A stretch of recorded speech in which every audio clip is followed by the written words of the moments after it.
Welcome, Savvy Seeker, to the Spiritual Phoenix podcast. This is your audio oasis and paranormal portal.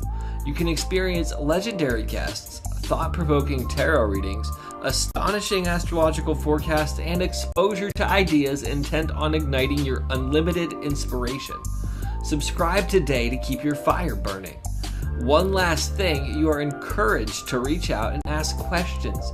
Become a part of the show. Now, please enjoy today's episode.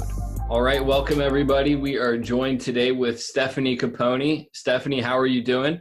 I'm great, Ross. How are you? I'm doing really well. This is something that you had come up with. It's kind of like a walk through the tarot.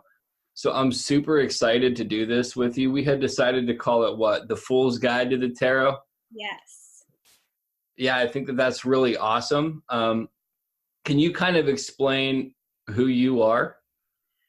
I am an illustrator and writer. I'm from Brooklyn, and I made a tarot deck. It's called the Moon Void Tarot. Very, very cool. We'll put a link in the show notes. Thank you. So you had me as a guest on your show to talk about the tarot deck, and we realized that we both come from very different schools of thought on tarot. And I'm very interested in your perspective, and you're interested in mine.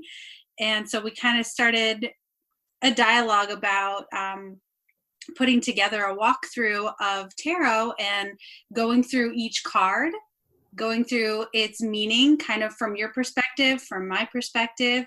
And so we'll be going through the major arcana and then simultaneously going through the minors, starting with the Fool and the Aces.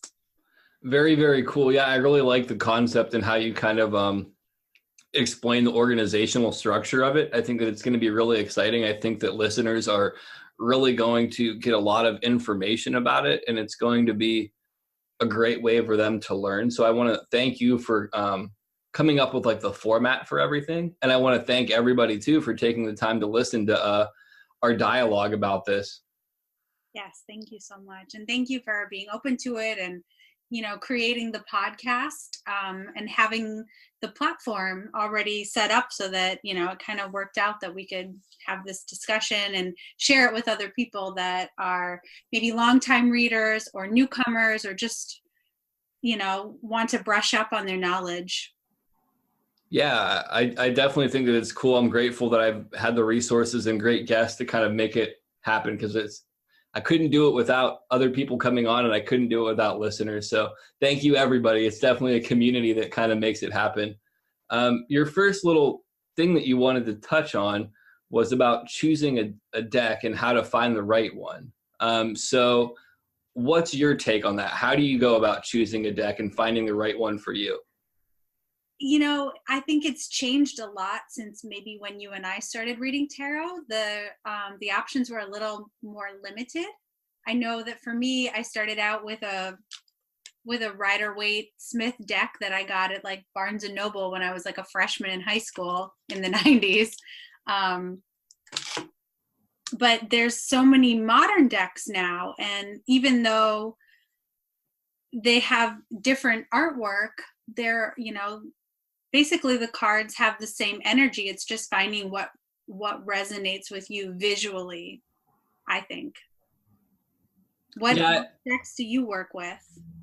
The ones that I'm using a lot, I use the Shaman Tarot a lot. It's one of my favorite ones because of the color and also how it kind of incorporates natural scenery and with kind of cityscapes, which has been a big part of my own personal journey, a little bit of both of those.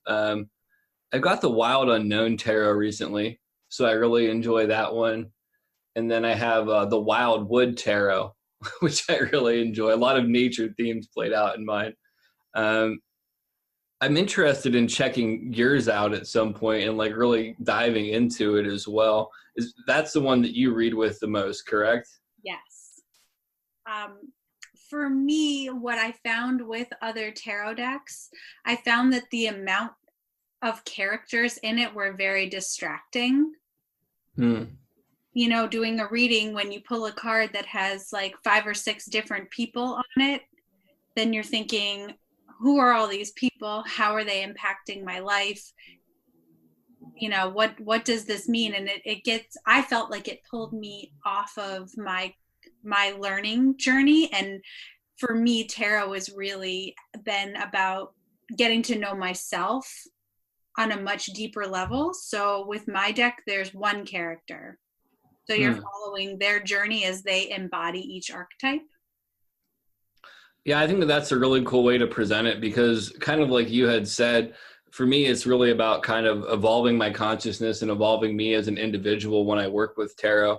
And when I really got into it a couple of years ago, like on a deeper level, I was at this place where I wanted to develop myself, and a lot of those archetypes that are within the cards gave me good ideals to mirror and to really delve into. So I think that's a cool way to keep it with one person, so you can keep it focused on yourself. I find that that's, especially if you're new to tarot, it's really good that way, to kind of work on yourself first before you bring others into the fold. So I think it's a really good starter deck. I also think it's really helpful as a shadow work deck. So if you're having some trouble accessing the deeper parts of yourself that you maybe aren't wanting to get in touch with, it's like a safe, like, hand holding deck for that. Which is why I made the deck. That was where I was at in my process. Yeah, real quick, I know that we've touched on it on the podcast episode that we did with you earlier, but just to let people know, can you like throw out how and why you created the deck that you did? Yes, absolutely, Ross. Thank you for asking. So I had been reading tarot for many, many years, and it was kind of something that I kept privately, that I wasn't in a community that was receptive to it. And I kind of went through my own spiritual awakening. And of course, everybody knows it's kind of a tower moment where I'd been married and living in a place and had a house and had my own business and, career and all of the things that you think you're supposed to have to be a functioning member of society and a good adult. And none of it was satisfying. And I didn't understand the point of my existence because it wasn't bringing me joy. And so I left all of it and I wrote a memoir. I took a year off from working and I moved away and sold everything that I owned and gave everything away. And I wrote a memoir and I didn't really know what to do with it. So I started doodling a tarot deck because it kind of reminded me of like the fool's journey. It's like you leave with, your bindle of basically your karma and you go on and you seek something greater than yourself in your existence. And then the deck just kind of happened and I realized the book was more cathartic than publishable, but the deck was something and I made it and now that's my business. Yeah, that's definitely very cool and inspiring. I really like that. So out of all of the different suits, which one is your favorite? Like if you had to pick a favorite suit, what would it be? I would say cups, because it's emotional. And I'm definitely more comfortable in the feeling realms.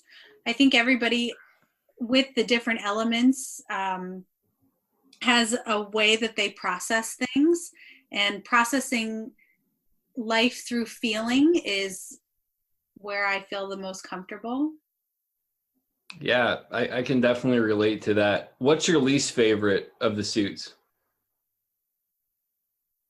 That's a loaded question because I could say negative things about all of the other three. I would say that I find that people are most afraid of swords because a lot of the cards appear to be negative because we're stuck in our minds a lot. And I think our mind is our greatest asset and also our greatest hindrance.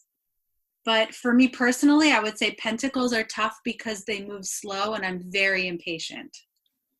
Yeah, Pentacles is probably one of my least favorite ones because I don't like being so grounded.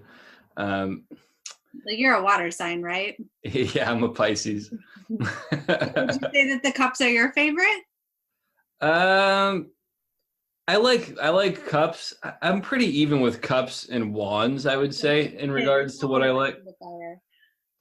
And then I also kind of like swords in some capacity just because I think way too much. So I guess now that we've kind of gone through your favorites, let's kind of run down what they mean in like a condensed version. So cups are emotions, Yes. wands are creativity, in my understanding, Yes. correct? Swords are thought, and then pentacles are kind of like material reality, or do you have a different understanding? So traditionally, they always say that pentacles are earth. So when I think of the earth element, I think of anything that's tangible. Okay, anything tangible. Okay. Anything tangible. So it's not just money. It's, I also think of it as like the tangible result of your actions. It's like if you're feeling, I feel like the elements all work together. You have cups representing your feelings and your emotions, and then you have wands being your the outward actions. They're the swords becoming like your thought process and your mind and the words that you speak, and then what comes from all of that is the tangible result, which I think is why pentacles are always kind of the last element. Hmm. Because if a feeling, a thought becomes a feeling, becomes an action, becomes something tangible. Yeah, I like that. That makes a lot of sense. And I forgot to touch on the actual element of all of them too. So it's cups is water and emotions, wands is fire, creativity, swords is air and thought, and then pentacles is earth and kind of results or anything tangible. I like the way that that sounds. It's a lot more manageable. It is. It's and it's better than money. When people think about like pentacles, they're like, oh, it's money. They're coins. Like some readers call them coins. I like that it's pentacles because a pentacle is all of the elements, and like I just Hmm. said, it takes all of the elements to create something tangible. That's something that I never recognized about the pentacle, that it's all of the elements. That may sound kind of foolish. No, So, no, not at all. We, like I said, you bring up things that I never thought of, which is why I love talking to you about tarot. So this is, the fifth element in that would be spirit then, right? Okay. Very, very cool. I was just curious. So I guess the next thing that you kind of have bullet pointed, and I think that this is something that is going to be exciting to hear your understanding of it. What is the journey of the Fool through the major arcana to you? well, on a personal level, I told you it's that coming to consciousness. It's a spiritual awakening to me. It's taking everything that you've learned in your human experience and then starting to apply it to understanding the universe on a deeper level. Hmm. So it's like, I think that the Fool has a spiritual awakening, realizes that it's time to make a change, and then has to reintegrate into society with this spiritual knowledge, which then deepens Hmm. the human experience. Yeah, I definitely like that understanding of it. I mean, for me, the Fool and the Hermit are two of my favorite tarot cards. And on my book cover, my book of poetry, I have both the Fool and the Hermit on there twice because it kind of shows these transitions in my life. And when I started my Fool's journey most recently, because I've had several, I think that's important to throw out there too. It's like once you go through the cycle, you start back through it again, just kind of with um, I don't want to say more awareness because there's kind of a reset point where you recognize you don't know shit again, but but like there's um, something carries over, I guess. But for me, yeah, starting recovery and starting all of the stuff that I've done in the past couple of years was like this new fool's journey. It's a very interesting process, and I guess that's a great time to talk about the symbolism of the fool. And To me, the zero is kind of like the cosmic egg, infinite potentiality, openness, the ability to be a vessel. So it can kind of hold space for whatever. What does the zero of the Fool mean to you? Absolutely. It's everything and it's nothing. Mm. Yeah, that's the part I forgot, the whole nothing concept of it. um, yeah, one of the things that I think is interesting, it's kind of like having that beginner's mind that they talk about in Eastern culture and stuff like that, approaching new situations. Also kind of this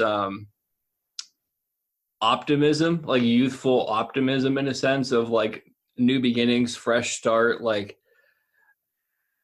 not letting life beat you down and being willing to take risks and just being open to the experience of life, which I think is a very, very beautiful place to be in.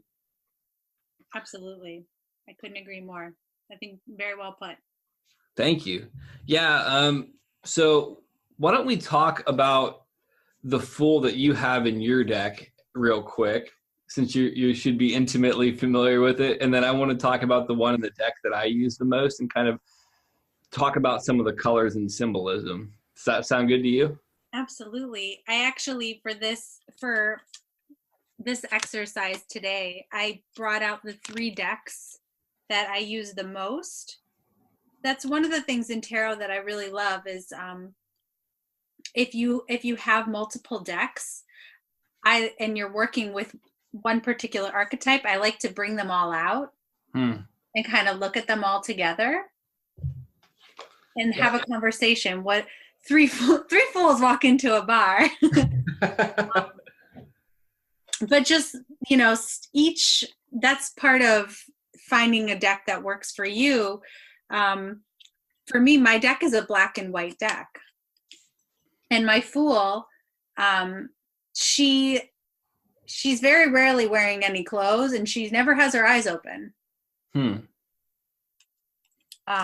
eyes are always shut because she doesn't need them to see. She's relying solely on her intuition. Very, very cool. And the nakedness is just kind of being exposed to reality and life and just being open and vulnerable. Right. And it's transcending the physical reality of what do you need? And like you said, the vulnerability and being open to that and following your intuition and saying like, okay, I thought I knew everything, but I know nothing, and I'm ready to work with the universe now. Yeah, I think that's something that's super important. Just maintaining that openness of everything. And it goes back to the one saying where somebody goes to a teacher, he's trying to learn from the teacher, and the teacher begins to pour his teacup until it flows over. And he's like, why did you do that?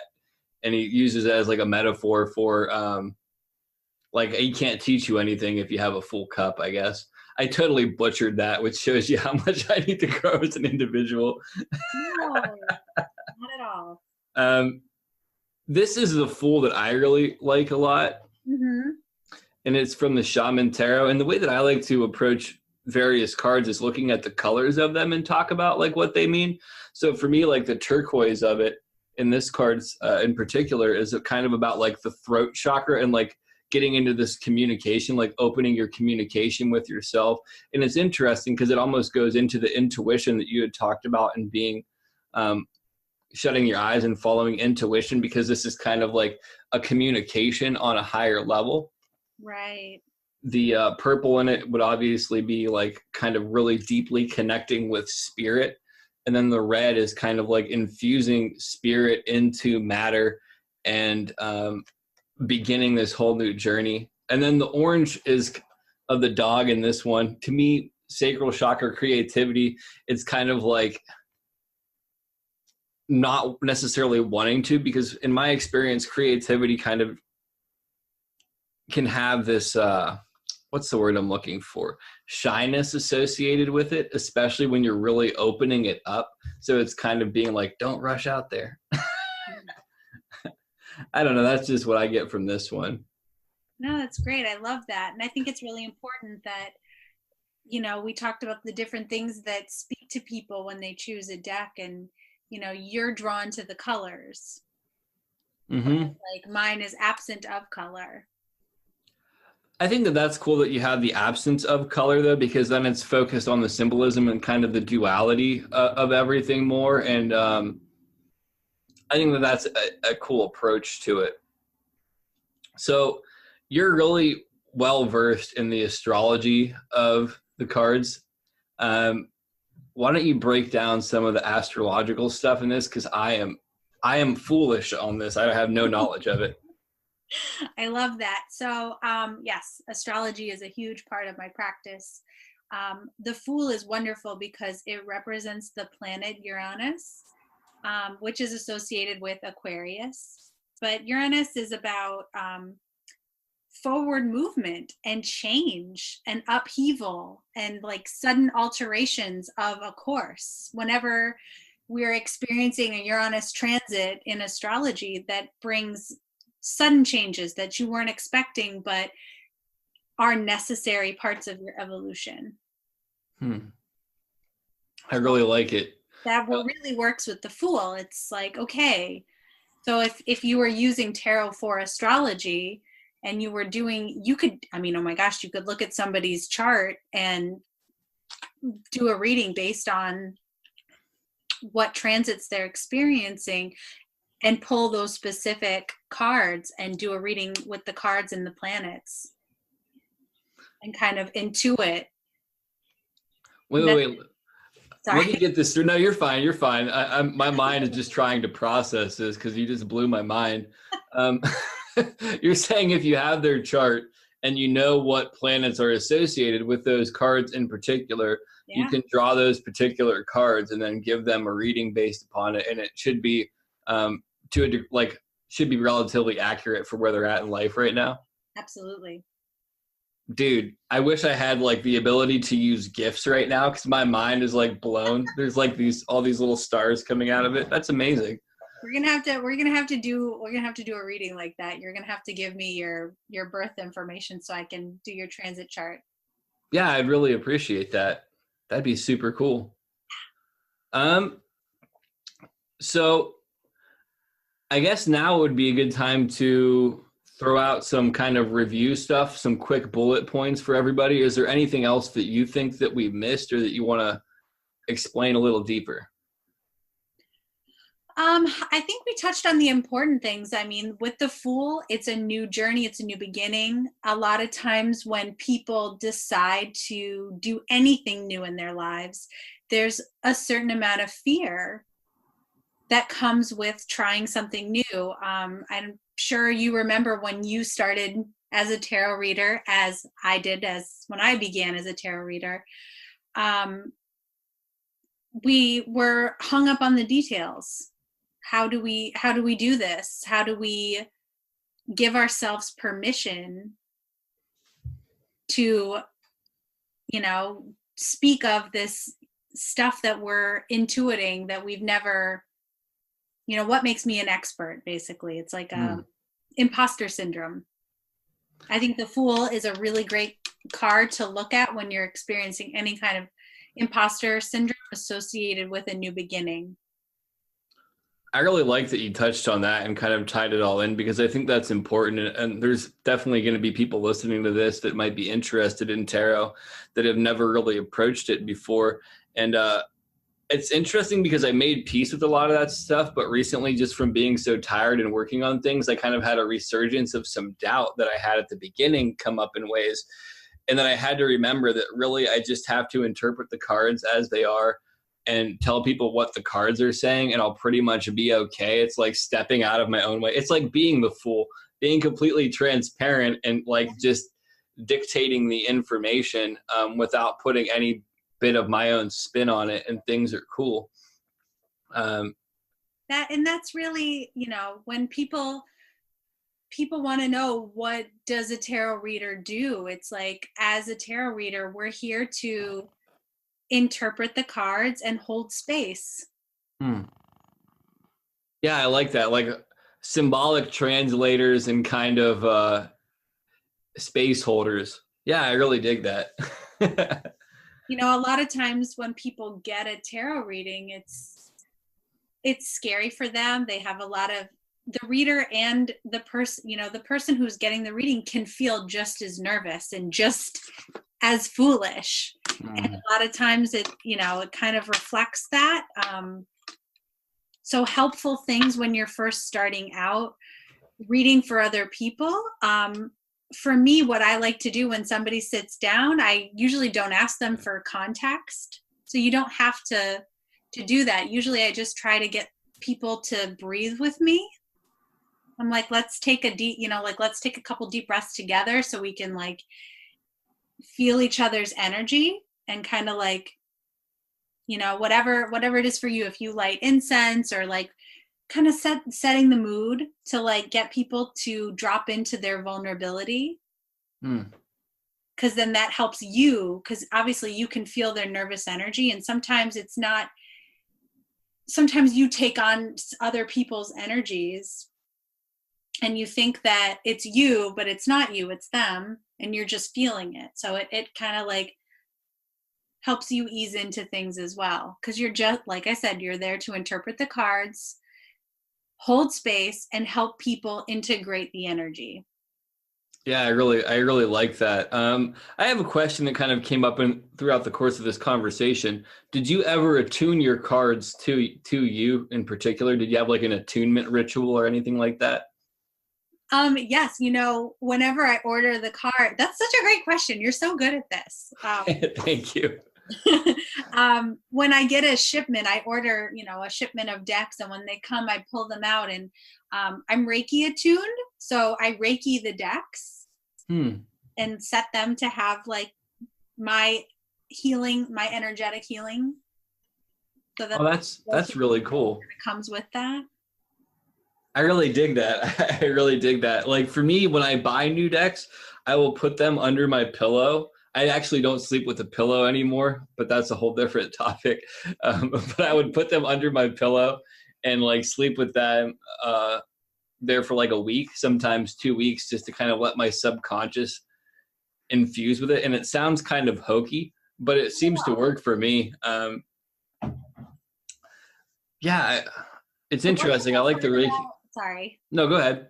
I was just gonna say, like, the wonderful part about having a magical practice is making up your own rituals that feel good for you, just like you would a morning routine before you go to work, or an evening routine when you get home and you settle in. It's like you show up to your special practice and you infuse parts of yourself into the tools that you work with. Yeah, I definitely think that it adds a layer of confidence to approaching things, and it's one of the ways to combat imposter syndrome. Like you had mentioned imposter syndrome, and this is just like a quick side note. I was talking to somebody recently about that, and they pretty much said that the way to get through imposter syndrome for anybody listening who might feel that is just keep showing up and build up more and more evidence of the fact that you're not an imposter, and just like be like, so what if I feel this way? I have evidence that I'm not. And something else that I want to throw out there, because I kind of wish that people would have let me in on this. You're not going to be right all the time when you do tarot readings for other people. You're not going to always have people agree with what you're saying. It doesn't necessarily make you wrong. It could be the time frame where they don't have enough evidence. They could have their own cognitive dissonance about what you're telling them. Or you could have just gotten wrong information, which happens to even the best people. If you're 100% accurate, you're probably lying, in my opinion. How do you feel about that? I'm glad that you brought that up, Ross.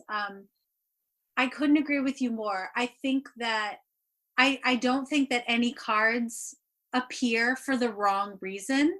I think that sometimes you can channel things that don't resonate with somebody and feel off, because there are so many different ways to interpret the cards.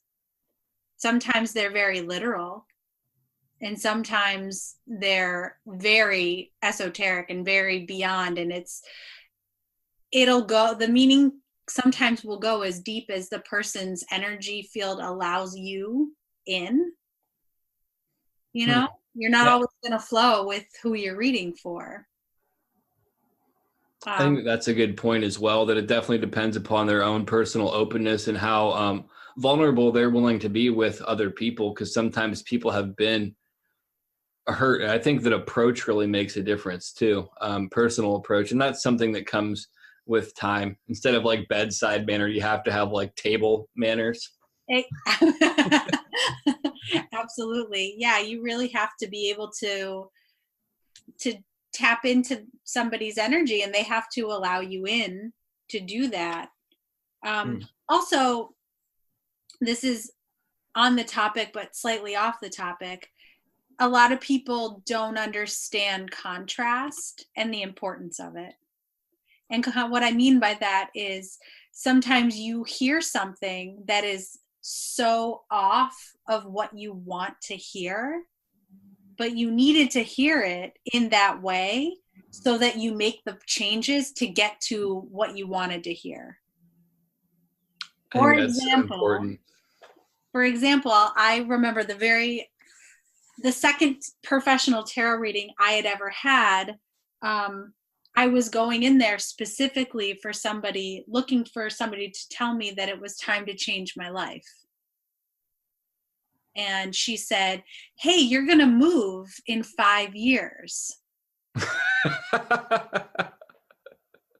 I was like, "I paid you to tell me that?" Like, no, there's no way. She was like, "You're going to stay with your husband and you're going to move in 5 years." And I was like, I went home and I was just like, now I know what I really don't want. And if that was what my energy was reading, then I need to take steps to not go down that path, because that's the other thing is whatever we interpret isn't written in stone. You have free will. So when you are feeling like you're wrong, then that's free will that comes in to say, hey, you have the opportunity to make changes on your own behalf, to co-create with the universe, to reroute the course. I definitely think that's important. That's one of like the little footnotes I give people when I read for them, is that the cards are showing you the most likely outcome as things stand now, because we have free will, all of it subject to revision. Like it's almost like I have it down so much that it's almost like a recording. Yeah, I definitely think that remembering that free will is crucial, is essential.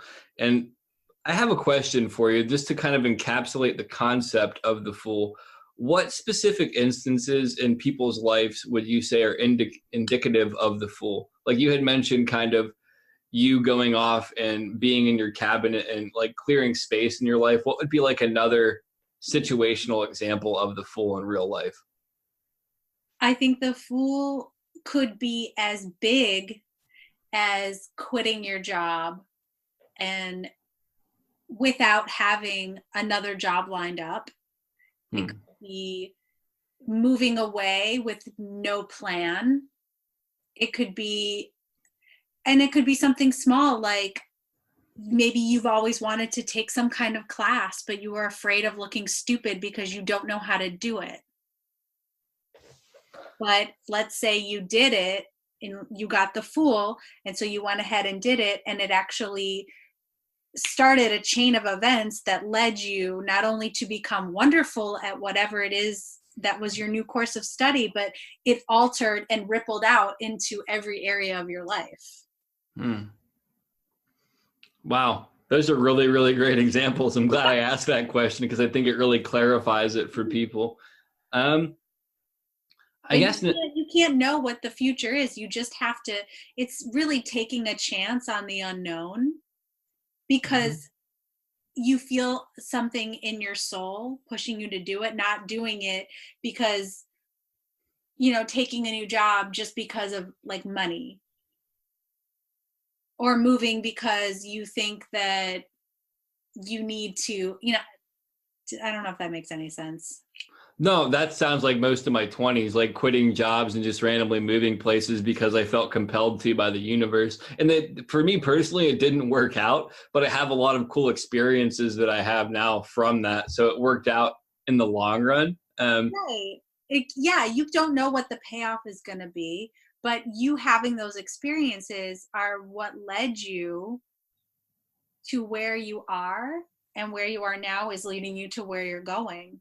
Mm-hmm. This is going to bring me to this question then. Are we always kind of like being the fool too? Because you had talked about the journey through all of the other arcana. So we're always kind of the fool in every other card, correct? Yes. Hmm. I never thought of that concept until now. Yeah, it's like you always kind of take a little bit like the fool's carrying like a little bit of baggage. Whatever is in that, you're taking it with you through every experience that you meet. You know, whether it's a relationship, a job, a new place that you live, you're always bringing your past experiences with you, and they color your present and become a part of your future. Hmm. Yeah, it's definitely true. And they can mean different things at different times too. When you open that little bag up and kind of reevaluate what you're carrying, you're like, this is spoiled. I got to get rid of it. This might be worth more than I thought it was. Blah, blah, blah. Absolutely. You can't, as much as you want to shed everything, it's like the fool always brings something with. Hmm. I like that. So just to recap everything, what are Stefanie Caponi's quick tips on choosing your own tarot deck? I would go with I would go with artwork that speaks to you, whether it's you love colors or you love line design. There's no right or wrong deck. It's, you know what aesthetically sparks something within you, and choosing a tarot deck is tapping into your intuition, and you want to have something that you're going to enjoy looking at. Yeah, I really like that. That's certainly good advice. And what would you say is your advice for people just starting out? I'll give mine real quick and then I'll let you respond if you feel you need to add on it. I would say give yourself a mini one card reading at least every day and really kind of digest what the card means to you. If you need to use the book, great, but kind of get out of the habit of using the book early because it'll benefit you in the long run. Absolutely. The point of a book is obviously people like to have a study guide reference, but everything that you need to know about the meaning of a card is in the image. As long as you understand what the numerology and um, the elemental symbolism is for each card, you'll always know. When you Hmm. think of the Fool, it's as being zero. It's everything and nothing. It's the very beginning. And then you can look at, as you become a reader, you can look at each card and what the symbolism is, and then develop your own verbiage around it. You don't have to regurgitate what's been written, what was channeled from other people. We're using tarot to channel the universe, and it's all the same information. It's just coming out of different mouths. Hmm. I really like that concept. Next question for you. What is Stefanie Caponi's recap of the elements and the suits? Oh, I can't wait for next week when we really get to dive into it. Like we said, cups are emotion, they're water. Water flows, our emotions flow. A lot of times we don't have control over our emotions flowing. Our swords are our mental process and air, and wands are fire, and there are creativity, ambition, outward directed energy, and the pentacles are the culmination of all of the elements in earth, and it's something tangible. Hmm. And this is something that we didn't cover, but it came up to me now. What does the major arcana represent? And what's the difference between that and the kind of the pips or the suit cards? The major arcana it's the journey of kind of moving through the different states of consciousness. Hmm. Yeah, I think that's the most succinct and direct way to get it out there. I like it. Have you ever heard the quote by, I want to say it was Eliphas Levi. I always get this wrong, but if you lock a man in a room with nothing more than the tarot for 2 years, he can understand all the secrets of the universe. I've never heard that, but that sounds like the greatest 2 years ever. Right. Um, Um, there's a book. My favorite book that explains it is, I think it's called 78 Degrees of Wisdom by Rachel Pollack. And what she, and this was, I learned based on her teachings. And what she did was she spread the cards out, the major arcana, and you can put them into 3 lines. And in those 3 lines, you've got like the first, I think 6 or 7 cards, and it's the basically the conscious, the subconscious, and then the superconscious, which really ties into like the work of like Carl Jung, and it's really like psychology heavy. I really liked that. I'm going to have to look into that more and check out that book, because that's one of the things that I approached it as, kind of tinkering with my consciousness, and it's really had a great impact on me approaching it that way. So, what is your thumbnail sketch of the Fool? In my thumbnail sketch, like just like your condensed bullet points of the Fool, just to kind of summarize it for everybody. The Fool is about new beginnings. The Fool is about feeling safe to try something new, to venture into the unknown, knowing that you have everything within you, but you're also an open container to receive everything new in the cycle. I like it. I like it a lot. And what is the astrology of it again, real quick? The Fool represents the planet Uranus, which is the planet of rebellion, change, technology, social advancement, and alteration, of course. I really, really dig it. I think that we nailed that. I hope that everybody else got a lot from it. And I know that you would probably be more than willing to give people readings or help them through things. I don't want to speak for you, but people can contact you if they want, correct? Absolutely. After I throw it out there, people can contact you, right? Right. People can contact me as well if they have some questions about this. So what are we going to get into next week, Stefanie? So next week, we are going to take a look at the Magician, which is card number 1 of the major arcana. And then we're going to look at the aces. Ooh, that sounds awesome. What is your sneak peek for that? Like, what is one tantalizing tidbit that you want to reveal to everybody about that conversation? So the Magician is, I feel like the Fool realizes that the Fool then meets the Magician and realizes that they have the power of all of the elements. And they're the channel to bring everything from the universe down into this plane of existence. So we're going to look at, obviously in traditional tarot, the Magician has their table with their elements, and the aces are those elements on the table. Very, very cool. Yeah, I'm excited to talk about it, because those are kind of like the deepest emphasis of a lot of the stuff that goes on later on. So super cool. Thank you so much, Stefanie. I really appreciate your time. Thank you, everybody, for listening. I really hope that you enjoyed this as much as we have creating it. And stay tuned next week when we dive into the Magician and the aces. Thank you so much, Ross. Thank you, everybody. Thank you for listening. If you love this show, one kind review goes a long way. If you have a question or comment you'd like read on air, please send your email to staff@spiritualphoenixstudios.com or use the link in the show notes.